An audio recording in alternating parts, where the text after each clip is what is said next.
Hello, folks, and welcome to Rational Science. Why are we rational?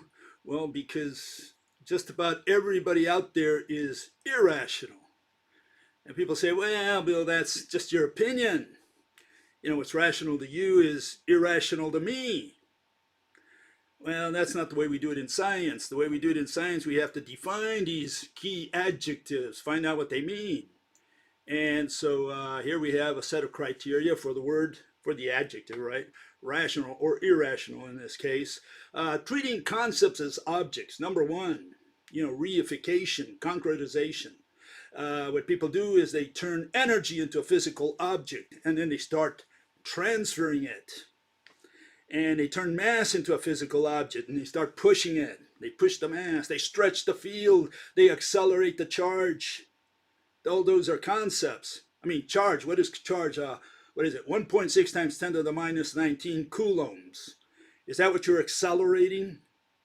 So yeah, it's when you reify concepts and turn them into objects, that's when we have a problem. And that's what mathematical physics does. Mathematical physics is in the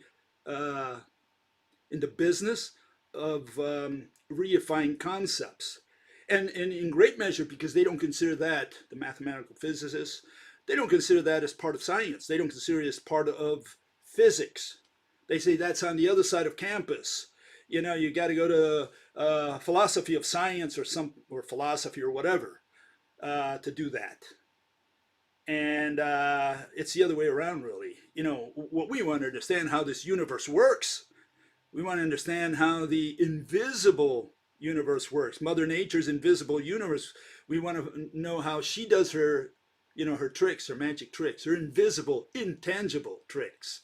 That's what we want to find out. And of course, you'll never find an answer to that in mathematical physics because, as Mr. Feynman, Nobel Prize of, 1965, said, they've given up on that.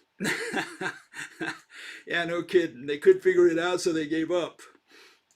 Okay, so what does mathematical physics propose, and what does everybody out there essentially propose?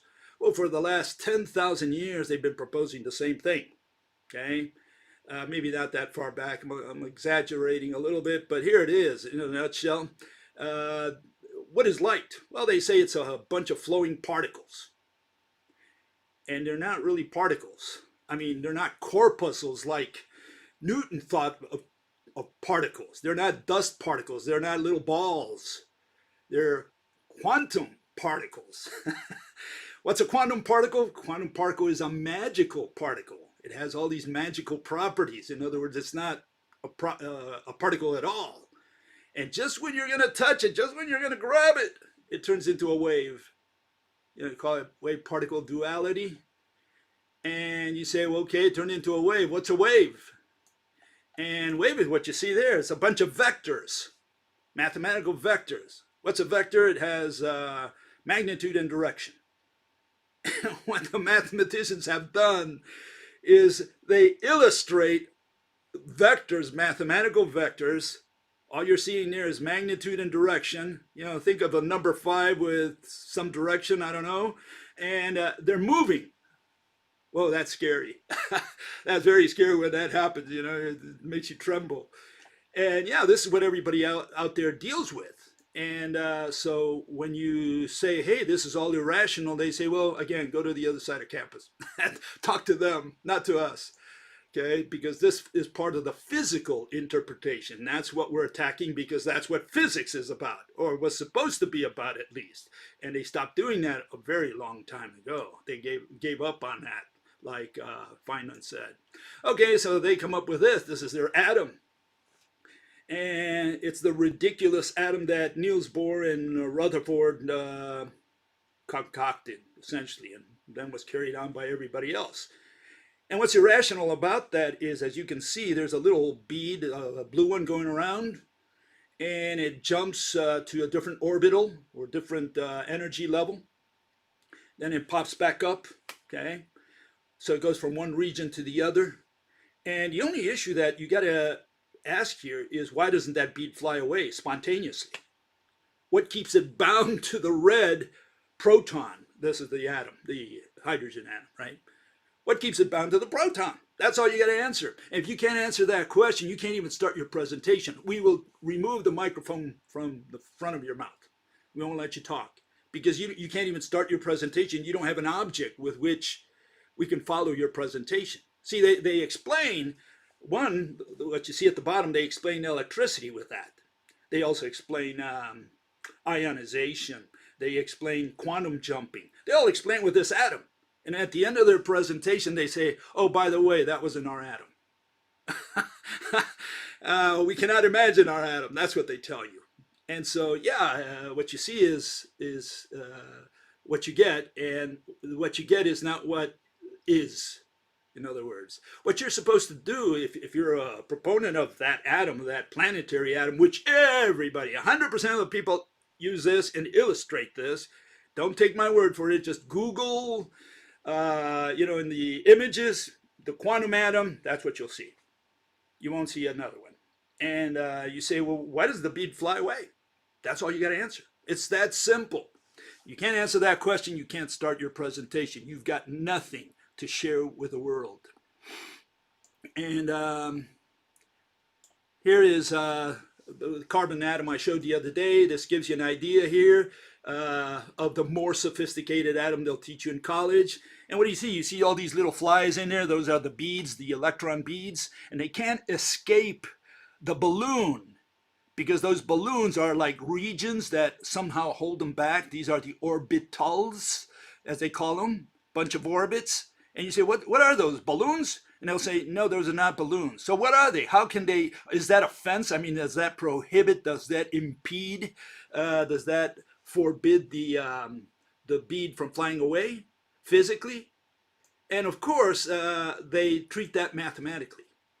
They're not going to treat it physically because they have no physical interpretation for those regions. And if you go, look it up, don't take my word for it, look it up on YouTube and you'll find that all people who explain these orbitals, they'll explain it with balloons.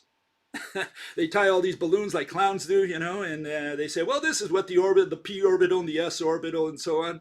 And you say, well, are the orbitals balloons? And they say, well, no, you're not supposed to take that literally. This is an analogy. Then why doesn't the bead fly away? Just as simple as that. If you can't explain that, you can't introduce the orbital just at random and say, oh, I'm going to introduce an orbital just for the sake of my presentation. You can't do that. It's ad hoc. What do we propose instead? Well, we propose something a little different. This is how the atom is constructed, really. It's a physical entity, not like in mathematical physics, which it's an abstraction. We have two physical threads, and they twine around like DNA, and they form this rope, which is going to be the mediator of light, and they converge upon our atom. Okay, you can see there they converge upon the edge of the atom, and that red line, that red curved line, that's the electron shell. It's weaved by every rope coming from every atom in the universe. All atoms in the universe are physically connected. One thread goes through the center of the atom, and from every atom in the universe, we have one donation, one thread, and that forms that proton star. And the star is encapsulated by a membrane, which we call the electron shell. And there on the bottom left, you see quick 2D and 3D versions of what we're proposing. Okay, so that's in a nutshell our atom. What can we explain with this atom? Now we showed you the physical object. If you have questions, well, you can ask about them, but at least you know what we're presenting. And we're not going to say, well, that's not our atom. No, that is our atom. Okay, so what you saw is what you get. Okay, that's what you bought. Okay, you don't have to believe it. You're just supposed to understand it. Okay, so what is light? Well, light is this. The atom expands and contracts. Okay, you have the 2D and the 3D version there. And what it does is torque the rope. And the torsion along the rope is what we call light.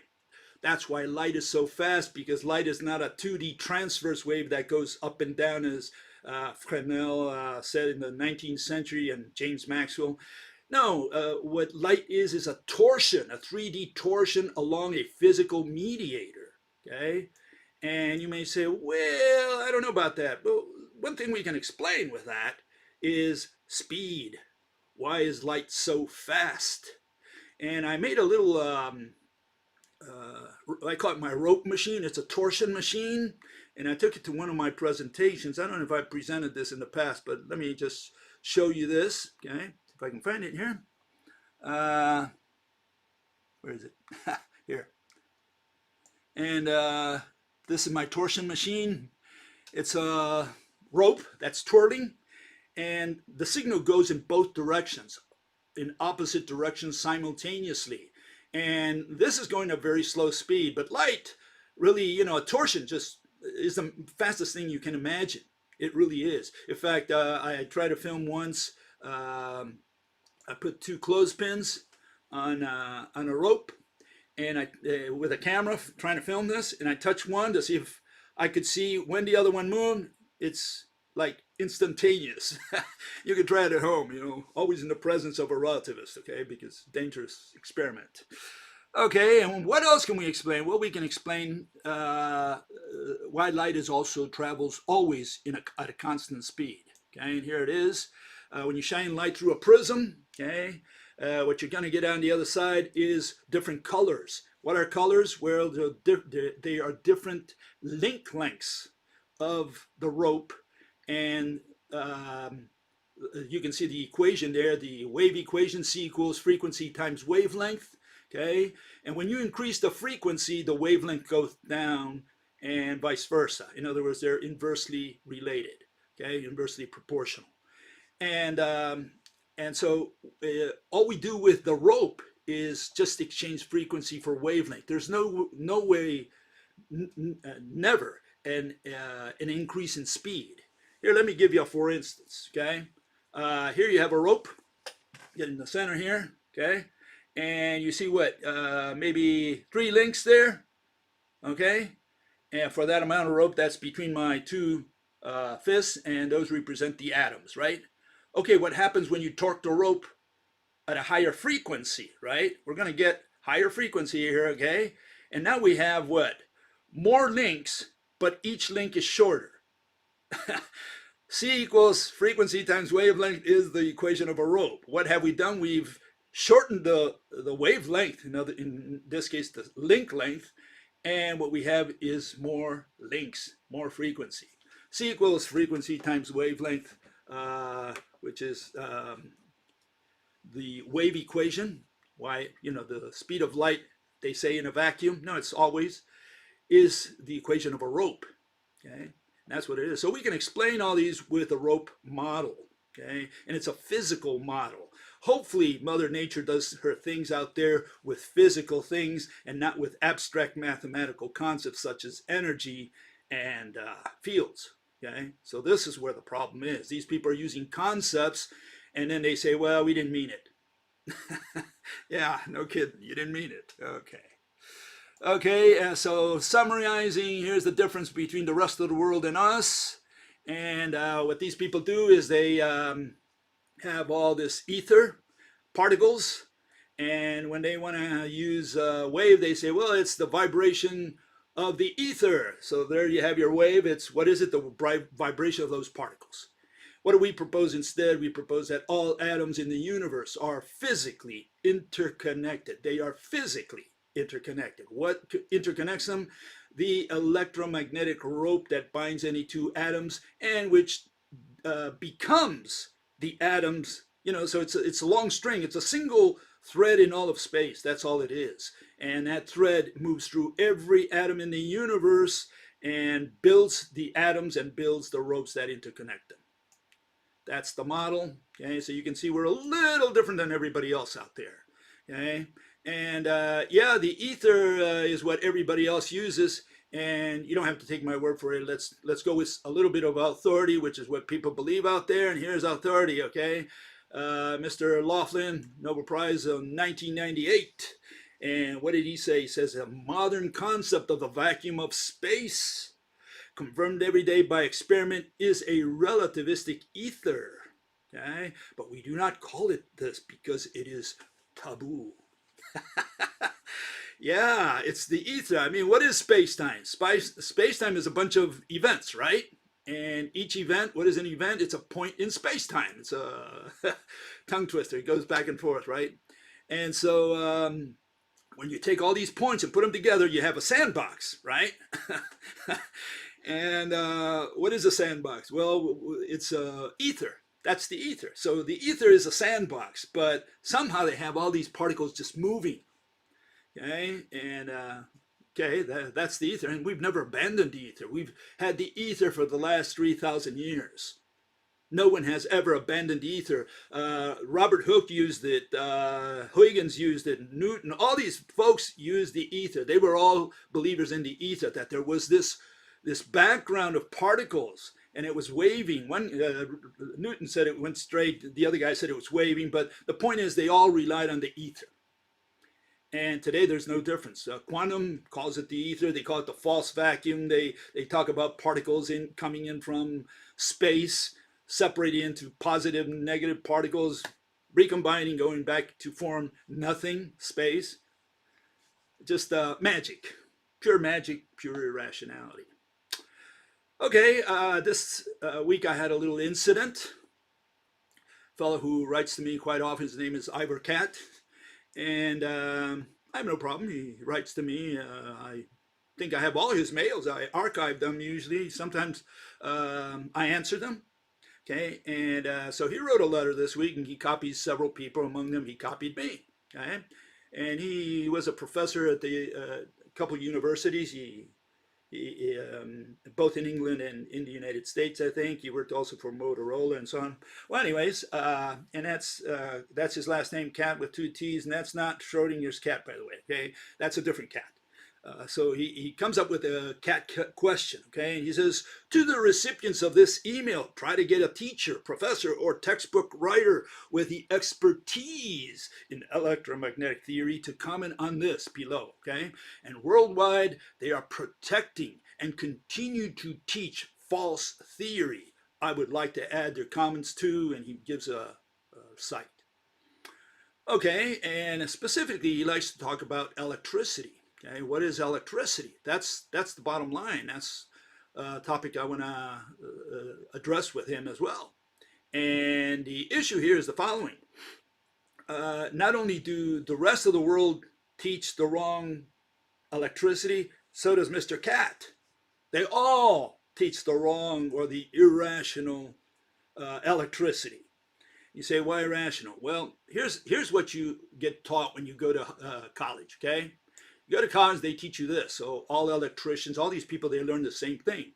And they learn that this is a circuit. When you close the circuit, well, you have electrons going around, okay? They go from atom to atom, right? Again, we don't know what the atom looks like. It's supposed to be this ball with a little bead on the end. The bead is, especially the valence bead, the last one, right? That's the one that's going to go around, okay? And you're supposed to think of this as iron or copper, you know, more complicated atoms than just hydrogen. Okay, so they have this beads going around. Well, the question is whether this is electricity. Is this is this what's happening in your wires in your house? And we have a different proposal, also under the rope model. And it goes something like this. Let me get this up here. Oh, no, well, let me go one step extra. One of the irrationalities, or one of the, I call it Ptolemaic explanation. And here you see why. Here's an AC circuit, okay? And this is what these people are proposing. They're proposing that the polarities change. You can see the positive and negative are switched around. It's like if you switched your battery on whatever, on a clock or whatever, you switch it back and forth constantly at the speed of light almost, you know, or very fast. You switch it back and forth to produce AC, alternate current. See, the first one was DC, the direct current. This one is AC. It goes back and forth. It changes direction. And, you know, that is a Ptolemaic explanation for electricity. Part of the problem is, you know, you send it from one end, you know, it takes a long time to arrive at the other end. You know, whether you push one electron forward along the series of atoms, or whether you just send one electron all around, either way, it takes some time to get there.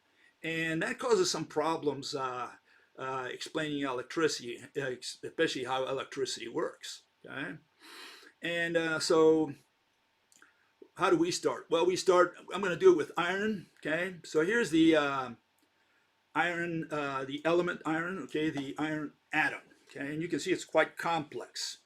And according to the rope model, all those are threads that weave balloons. Those are real live balloons.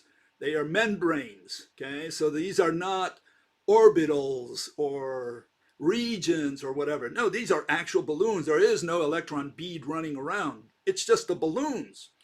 We're going to look at the outer one. So if you get an idea there, it's a little ball that's got all these things sticking out. Okay, so keep that in mind for a second, because I'm going to show you now what we do with this atom.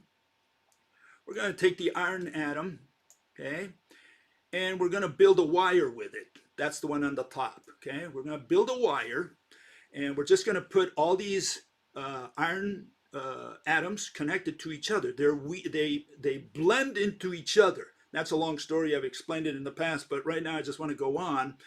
We make this wire, okay, and that's a wire there, made of iron, okay, just pure iron. What you see on the bottom is that the molecules in there, okay, are rotating. They're all merged together. It's a long, thin, you're talking about molecular level here. That's cross section is just one atom radius, so you're talking about the angstrom range here, something very extremely small, okay? And you got these, and they're rolling, they're spinning. Okay, they're spinning when you turn on the electricity. That's what I'm going to explain, okay? So let's look at a circuit now. And you can see the iron circuit, okay? And there it is. When you pull down the switch and you have electricity flowing, what you're doing is torquing all this snake that rolls around. The head is tied to its tail, okay, of the snake. The whole thing is twisting on itself, okay? So if you look at it from one side, you say it's going clockwise. If you look at it from the other side, it's counterclockwise. Mother Nature understands clockwise and counterclockwise. Mother Nature does not understand what this positive and negative stuff that Benjamin Franklin invented. She has no clue what Benjamin Franklin was talking about. What is this positive, negative? That's just mathematical gibberish. Here we're talking about physics. We're saying, how does Mother Nature do her trick? I mean, that's a physical thing. Or are you going to put spirits in there and say, well, no, that's done with concepts. That's done with energy. No, if you're going to do it with energy, you're introducing concepts, undefined concepts, or as Mr. Feynman said, no one knows what energy is. Okay? Yeah, nobody knows what energy is. You got to do it with a physical object. Here you have iron. These are atoms. They're all merged together. They spin. And as soon as you turn the electricity on, and that's a long story, I've explained it in the past, but I'm not going to go over that now. But what it does is send it in both directions, through the tail and through the head of the snake that's, coiled around. And so the snake turns in both in its tail and its head at the same time. Okay, so it's all twirling, okay, on itself. Okay, that's electricity according to us. And so that's a little different than the little ball that goes all around. Okay, we have a different mechanism for electricity because we have a different proposal. Okay, and just in case, we add one more level to that, which is an interesting point. Okay, and that's that as the atoms spin, the row of atoms spins, some of the threads come loose and they form what is called the magnetic field. So now the magnetic field runs what? 90 degrees perpendicular to the flow of current. So whereas the spiral, the clockwise and counterclockwise, you look straight at the wire, it's running either clockwise or counterclockwise, depending on which way the current is flowing. Well, the threads are spinning always 90 degrees to the so-called flow of current, okay, direction of current. Okay, so that explains also why magnetism runs 90 degrees to electricity always. Okay, they're perpendicular to each other. Okay, and here you see a little more evidence proof. This is the religion part, okay? I'm trying to convince you here, okay? So just keep that in mind. We're not talking science at this moment. You can see that at the bottom left, if you put a magnet underwater, it collects the iron filings one at a time. It doesn't, there's something flowing in there. A magnetic field is something in motion inside a magnetic field. And I'm saying that those threads, that those lines of force that Faraday talked about, they are actually threads that are spinning. The thread is a physical entity. Now you can do something with that. You can't do that with energy. You can't do that with particles which are not particles, or with waves which are not even objects. You have to do with a physical object. Otherwise, you are, in effect, introducing spirits in that same space. Okay? So what's the deal with with Mr. Cat? Well, I wrote a letter back, just a real quick one, explaining that, I have a different model of electricity. So I told him the following. I said, the funny part about all you so-called dissidents is that none of you are any different whatsoever than the establishment you criticize, and that you claim persecutes and censors you. From the electric universe to the Chapelle etherists, to the flat earthers, to the mechanics of quantum and relativists, both special and general, you are all in the same boat. As far as we're concerned, you're all in the same boat, because you're in the movement of concepts, and you're pushing particles, which are not particles. Some of them say they are. The dissonants usually say that they're real particles. Those are the etherists. And the other guys are the non-etherists, but they do ether as well. Each one of their particles is just an abstraction. Okay, so what what happened next? Well, we have another gentleman come in, and he was on the list, and he was a little ticked off, maybe because I analyzed him in the past. I don't know if you remember, about a year ago, I analyzed Mr. David DeHilster, and his father. And I think they are the leaders, the heads of the John Chappell Society. I call them the John Chapel Society, because I think they do religion. Okay, and he was a little ticked off, maybe because he realized that I was criticizing him indirectly, or who knows why. But he felt a little offended that he was on the list. He wasn't complaining against me. He was complaining against, like, who put me on this mailing list, right? It says, who creates these email chains whose discussion get lost in the proverbial ether? Yeah. People hijack your email, include you in discussions without permission, and they think that is morally okay. Sort of like a group of people who open the door of your home, walk in, and start discussing something without your permission. Well, to some degree, he's right. It doesn't bother me, but I can imagine some people may not like to receive emails or be included in distribution lists. And so, what happened next? Well, what happened next was that he was this man Ivor Cat. He replied, and it was his reply that I liked the most. That made me laugh, and I want to share that one with you if I can find it. Here it is. And he said the following. He says, stay away from Bill Gates. He said, dear David, my work is silenced, misrepresented. I am defamed in peer-reviewed journals which say I am bizarre, outside of academia and structured research. And then the next thing he says, block Gady. I love that one. That made me laugh. I cracked up. He said, block Gady. They're censoring me, but block Gady. So yeah, that gives you an idea how we're all human. We're all human. That's what it comes down to. And I think if the electric universe were running the show, they would block the relativists, and if the flat earthers were running the show, they would block all of us. I think that's the way it works.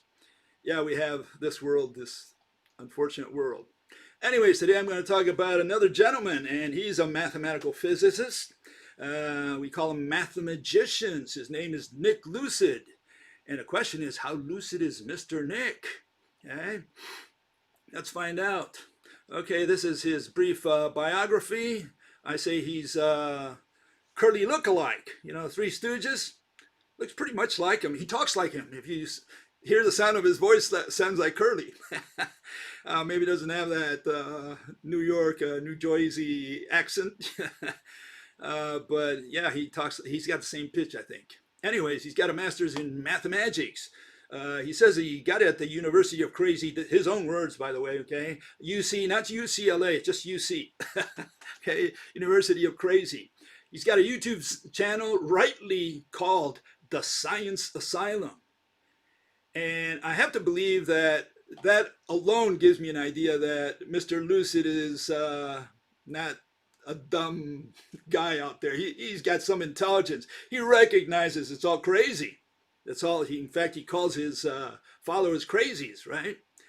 He realizes science out there is quite crazy, and I think he has this intuition that something is wrong out there. But he's trying to make some money. He's trying to hit the big time, and he's trying to get there to places to people like Neil Tyson and Michio Kaku and Brian Greene and all these guys. So they try to get up there, and so that's commendable. Nothing wrong with that. The problem I've got with Mr. Lucid is that he's using quantum mechanics and general relativity. He's trying to spread these two religions. That's what he's doing. And that's where I have a problem with Mr. Lucid. Okay, and it turns out that like a lot of these internet physicists, mathematical physicists, they go in there and they branch off into things which are which they consider part of their subject matter. And one of those, we covered a couple of those. One was extinction. The other one was whether there's life out there in the universe. And another one is this one, which Mr. Erwin Schrodinger talked about also in his latter days. He talked about life. Schrodinger went from cats that are half dead and half alive to where did the chicken come from? The chicken and the egg situation. And so Mr. Lucid goes through the notions that we have today in biology. He says that's his starting point. He says, well, living thing is something that has organization, grows, reproduces, has a metabolism, homeostasis, response, and adaptation. So he's trying to define what life is, and that's where he's going with it. And it's in response essentially to the question posed by Schrodinger. What is life? Does it belong in physics? Well, I say it does, because remember how we divide science. Science is divided into physics and philosophy. Philosophy deals with reasons and purpose, whereas physics deals with causes and mechanisms. And this falls life. What is life, and working with life, and doing explanations in everything that's alive except the mental part, the purpose and reason. Other than that, I think it belongs squarely within physics. So I think it is within the subject matter, and I do cover it just as much as anybody else. Okay, so that's his starting point.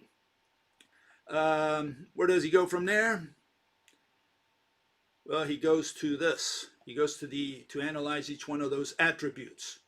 And so Mr. Lucid says, well, organization, what is that? Well, made of one or more cells. That's what organization essentially means.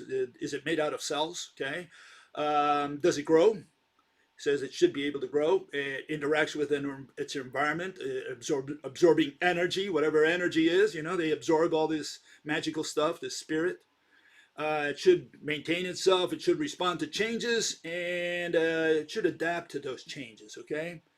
But he says that's what life does. It's not what life is. Okay, so we got to distinguish what life does from what it is. Okay, so what is life? Let's see where he goes with this. So he goes in there and he says, look, he's trying to show that there are things that we don't consider as life, but which have properties of life. And so you have to kind of find out, which ones you're going to select, which ones you're going to reject, which ones are going to qualify as living entities, which ones are not. So he goes through this little list here, and just a very brief one. He says, like fire, fire goes up, right? It grows, reproduces, responds to the environment, absorbs energy.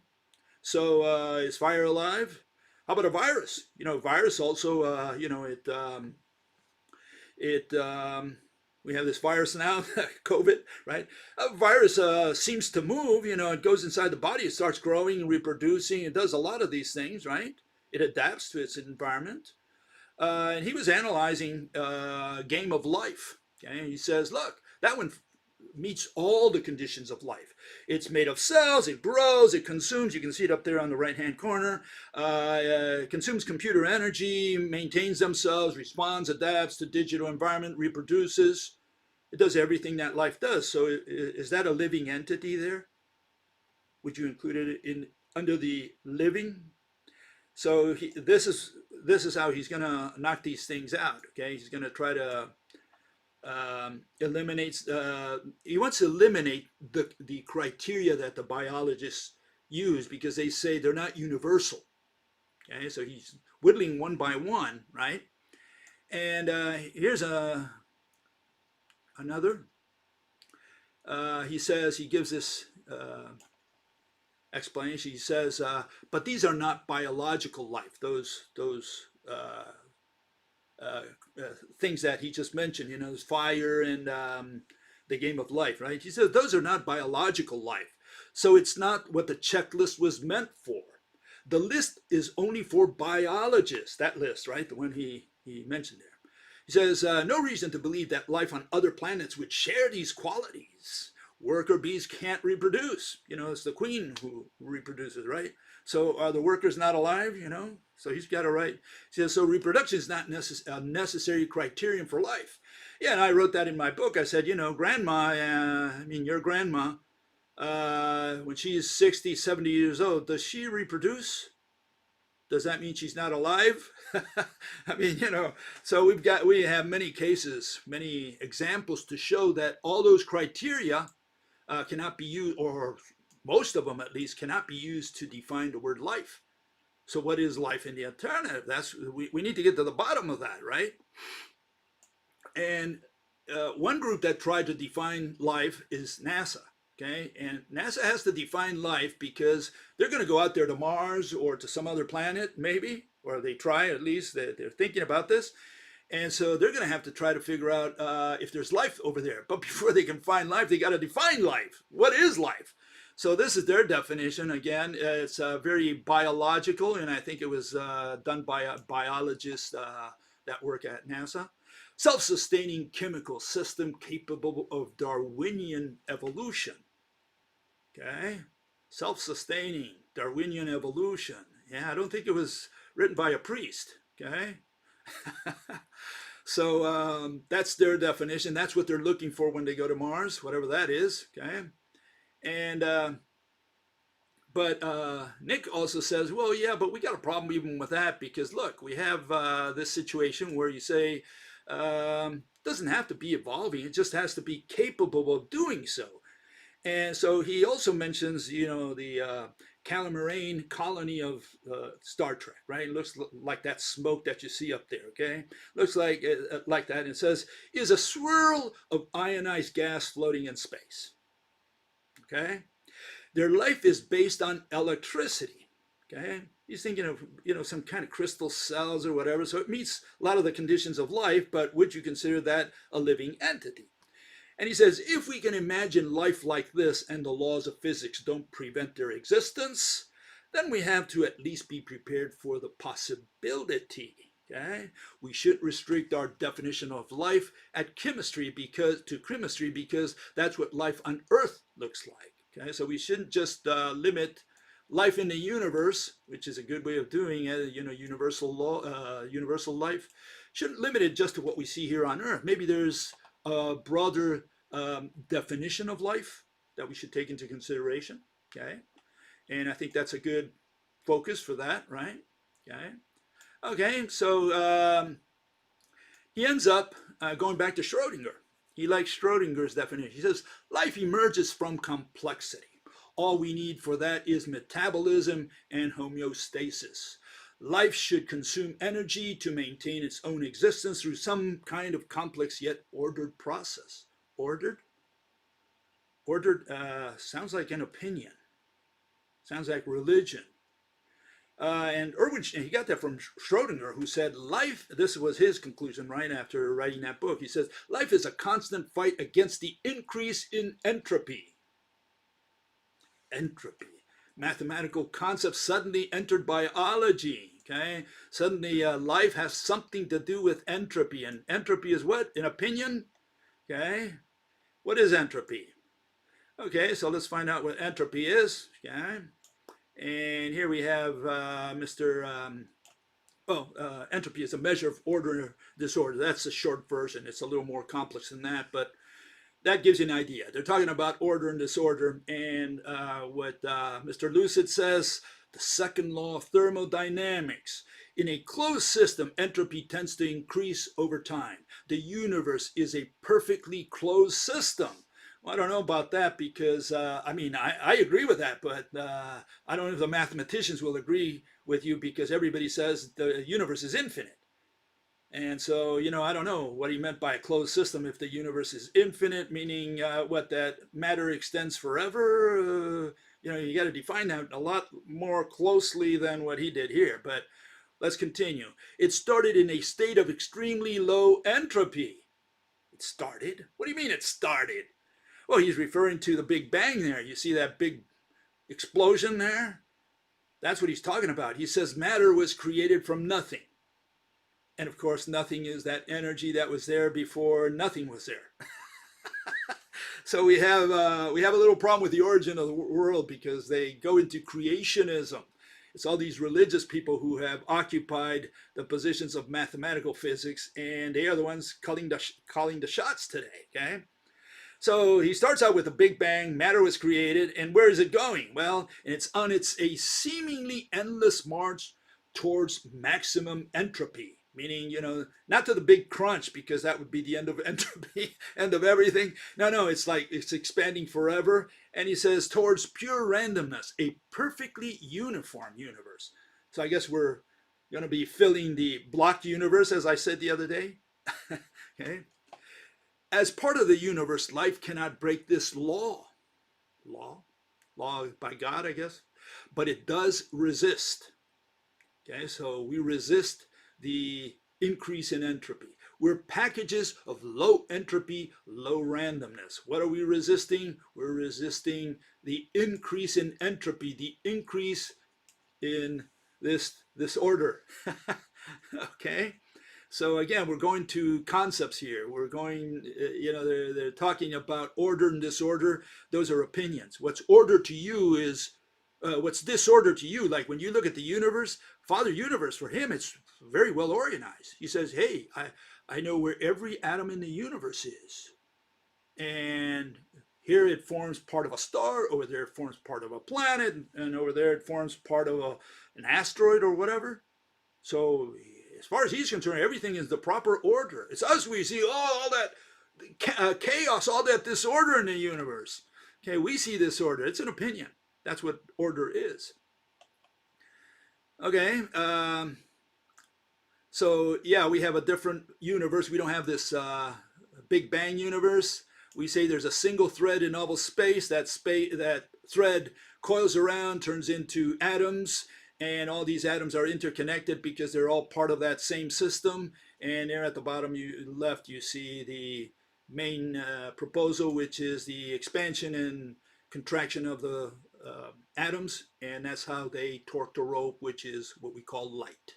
Very simple system, very straightforward. Mother Nature is not complicated at all. She's the simplest and symmetric woman that you ever seen. Okay, so what does Nick Lucid conclude with? Well, he says the following. He says, drawing a line between alive things and not alive things is a tough challenge. Yeah, especially when you don't define the word life. And then you run into these kind of problems. It might be impossible. Well, no, you got to be able to define the word life. What do you mean it's impossible? What's this impossible? Only for religious people it's impossible. Physicists had better be able to define the word life. And I mean by physics, one of the branches, which is biology. What is the study of, what is biology study? What does a biologist study? He studies life. If he doesn't define the word life, I can't call him a biologist. And it turns out we have no biologist on planet Earth because not one has been able to and can define the word life, and that's what he's referring to. Maybe it's impossible. Yeah, so we're doing biology and nobody defined life, which is the study of biology. Great. So go for a definition that is more universal. Okay, I like that. No problem there. Life is only, this is his final definition. I guess he takes essentially Schrodinger's definition, modifies it a little bit, and that's what he puts there. He says life is only matter that has taken control of its own destiny. Okay, yeah. Living things actively prevents entropy from increasing within itself. A package of self-maintained order. Again, what is order to you is disorder for me. So I don't know what you're talking about when you say order. Order, order, said Hitler. Yeah, order. Order, said the judge. Order in the court. How do we define life? Let's define it for them. Okay, so we have a scientific definition of life, one that is universal, like he said, one that applies to all living entities. Okay, the universal. Here it is. Living, we begin with the word alive and living because that's the life is simply a group of them, and it's a natural object that moves against the path of least resistance. Essentially, a living being has the ability to move against gravity. Okay, and yeah, you can move also against water, air, whatever, so you can move against the pull of gravity or the push of the water. That's what a living entity is. No inert object can do that. So a virus is not alive because a virus out here cannot move. It's an inert molecule. That's all it is. When it enters the cell, that's when it reproduces and does its magic because it does it, through this chemical process, chemical reaction. It's a chemical, physical, a little bit of everything in there. But a virus out here is just a molecule. If I can put a molecule, if I can make it big so you can see it, I can put a molecule in my hand, it can't do anything. It just stays there. It's like a rock. It's a molecule. That's all it is. It's like getting a grain of salt and putting it in your hand. Does that move? No, it doesn't. And a virus is no different. And fire goes up the walls, but it's not a natural object. First of all, fire is not an object. It's a process of combustion. So you can't use fire. Because fire is not a thing. And it takes 2 years to train people what a thing is. They think it's an easy question, but it's not. A thing is that which has shape. It's not that which you can touch or see. And for sure, a thing is not a process like fire is. Okay? So fire is not an object. You can't use fire as an object, or flame for that matter either. I discussed that a couple weeks ago. But it's got to be a natural object, not an artificial one. I mean, we have toy airplanes, they fly. We have real airplanes, they fly, right? And balloons, they fly against gravity. Yeah, but see, it's got to be a natural object. Now, if you want to include artificial things such as the game of life, well, you can do that if you just remove the word natural from there and just say an object that moves against gravity. Fine, if you can do that with the game of life, right? Pixels or whatever. The issue is, what are you going to use that definition for? I mean, does it have any meaning to include pixels under life? Is that what we think of as life? Now you have to have a universal definition that Mother Nature created, and that's got to be only motion against gravity or against the path of least resistance. That's all it is. And so that's it in a nutshell. That's the definition of life. And all these people who are like Nick Lucid, who do quantum mechanics and relativity, they actually do a disservice to science. I mean, I don't blame them for trying to make a buck on YouTube. I think it's, you have all these girls that they show their boobs out there and they also make a lot of money. And they get more hits than he does. But I think he does a disservice when he essentially regurgitates relativity and quantum and spreads it as truth to people who just come to see him for entertainment. See, the people in Harvard and Cambridge, they don't have too much respect for people like Nick Lucid, because they want to do real science out there, what they call real science. And so when a person like him goes out there and does his little show, and he's doing more entertainment, and people that sign up to his channel do it primarily for entertainment. You know, it's like going to see the circus, the clown at the circus. And the problem is that you feed people the wrong stuff, the irrational stuff. You feed them the quantum atom. You feed them the quantum version of light. You feed them the quantum version of electricity and magnetism, so on. And that's where the crime comes in. And yeah, he's trying to make a buck. He's trying to get up there in the world. That part I don't criticize him for, but the fact that he's spreading this nonsense, I have a problem with. Okay, so much for Nick Lucid. I don't think he's very lucid when it comes to quantum mechanics and general relativity. My only hope is that he does think that he's in a science asylum and he's trying to get out of there or make some money out of it.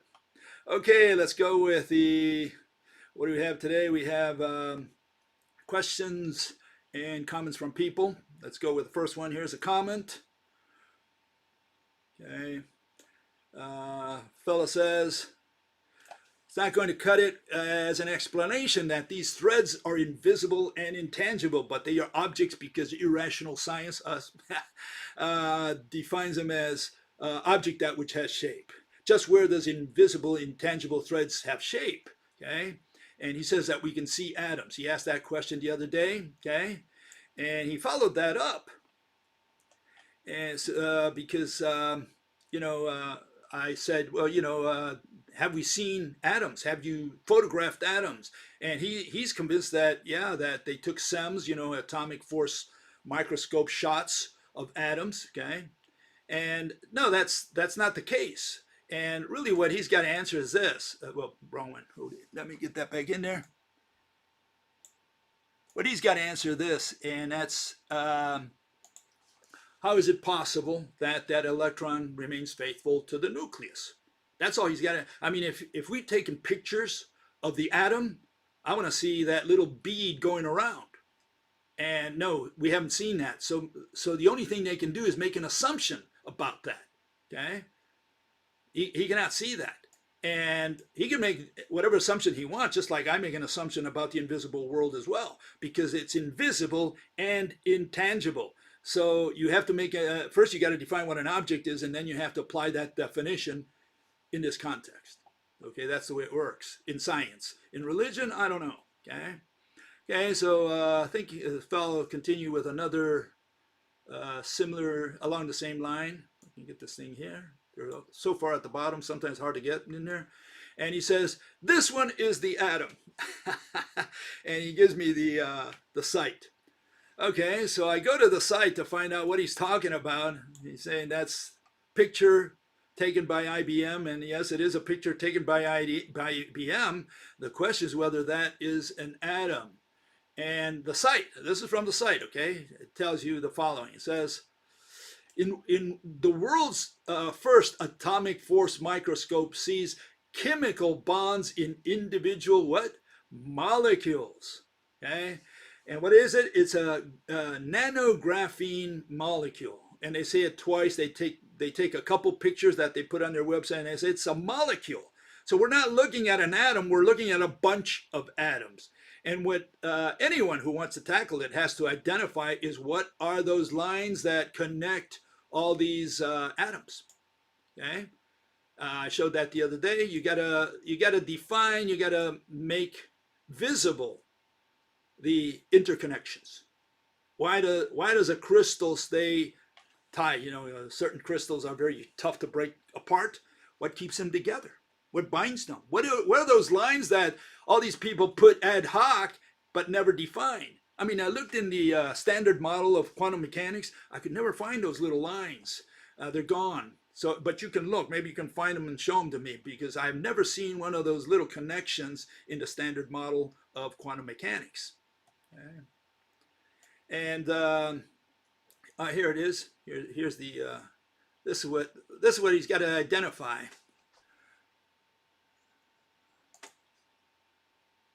Where is it?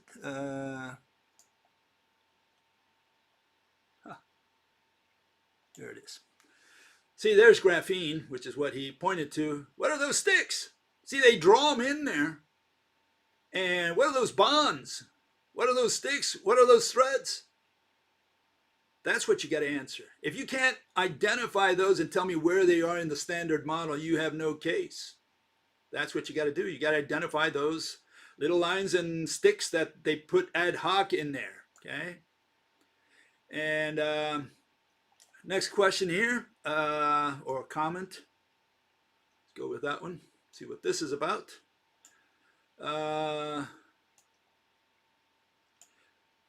And he says, same guy, it says, intangible, unable to be touched. Okay, yeah, not having physical presence. That's what it is. So he's using this, but then he's confusing existence with physical, which is physical presence, with tangibility. The fact that you can touch something and see something, yeah, that might be a sign that that thing exists. But the fact that you cannot touch or cannot see something, like I can't see the air, does that mean that the air does not exist? Physical presence? That's where the problem is. So what we got to do, we got to begin by defining the word exists, which no one has done so in the last 10,000 years either, and no one in mathematical physics for sure. I mean, physics is the science of existence, and no one has defined the word. Yeah, exist is physical presence, and the only thing is for an object to have location. If God wants to exist, he's got to have a straight line of connection to me, direction to me. There's got to be a straight line from his eye to my eye, from his chest to my chest. I don't care what dimension. If he wants to hide in the 26th dimension, it doesn't matter. It should be a straight line of connection from him to me, okay, of direction. And then he can exist. Otherwise, God doesn't exist by definition, because the definition of exist is physical presence, which means an object that has location. Only if it has location does it exist. That's the difference between an object and an object that exists. Location. Okay.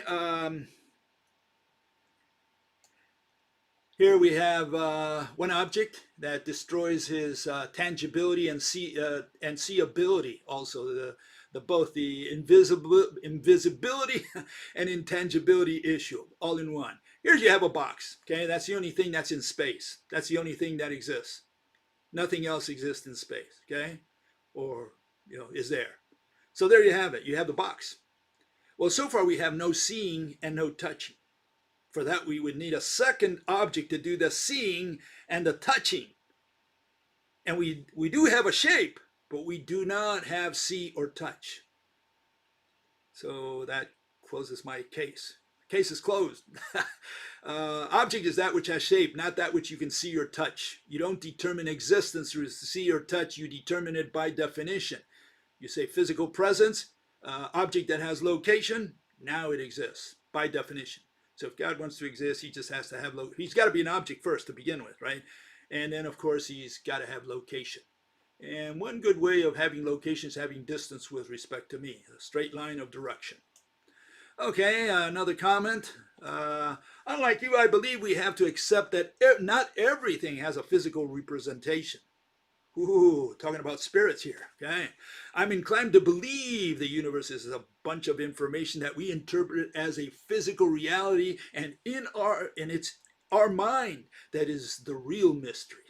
Okay, so he wants to do a little philosophy, explain purposes and reasons, I guess. I don't know. Colors are just electromagnetic radiation with different wavelengths. Yeah, what is the mediator of color? What is the mediator of light? That's what you got to identify. It's easy to say colors are. No, colors aren't not radiation, because radiation is a concept. And so colors are not radiation.